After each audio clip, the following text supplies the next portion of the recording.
হবে। রনি হাসান প্রশ্ন করেছেন, ফজরের 2 রাকাত সুন্নতের অনেক ফজিলত রয়েছে।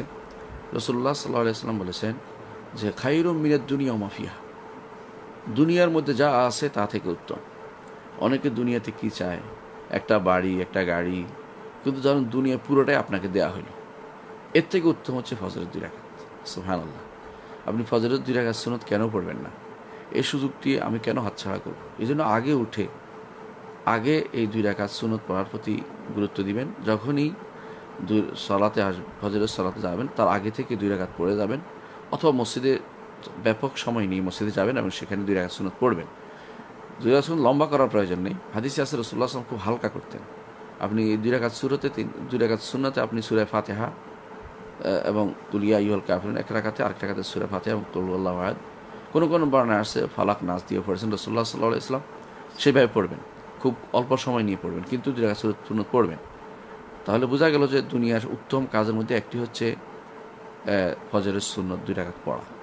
না পড়লে গুনাহ হবে না, কিন্তু আপনি বিরাট ফজিলত থেকে মাহরুম হয়ে যাবেন, এবং এটা হয়তো আপনার জীবনে আরেকবার নাও আসতে পারে। এই জন্য এই সুন্নতটি খেয়াল রাখবেন। তবে এই সুন্নত পড়ার দোহাই দিয়ে ফরজ সালাতের কোনো একটা অংশকে বাদ দেওয়া যাবে না। যখনই আজান একামত হয়ে যাবে তখন সুন্নত ছেড়ে দিয়ে আপনি ফরজের মধ্যে লেগে যাবেন, অর্থাৎ ফরজের জন্য আপনি ঢুকে যাবেন। এই জন্য, কারণ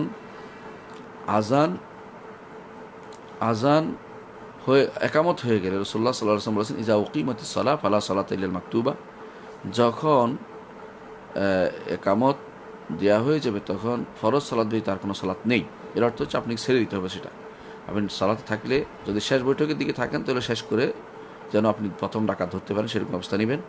আর যদি আপনি শেষ বৈঠকে না থাকেন তাহলে আপনাকে ছেড়ে দিতে হবে, ছেড়ে দিয়ে ফরজ সালাতে ঢুকতে হবে। আপনি সারা বছর যে নফল পড়বেন এমনকি ফরজ সুন্নত পড়বেন সেটার চেয়ে ফরজ সালাতের সামান্যতম একটি অংশ উত্তম।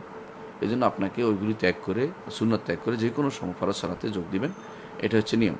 যদি সুন্নত পড়তে হয় সময় নিয়ে পড়বেন, আগে থেকে সেটা পড়বেন।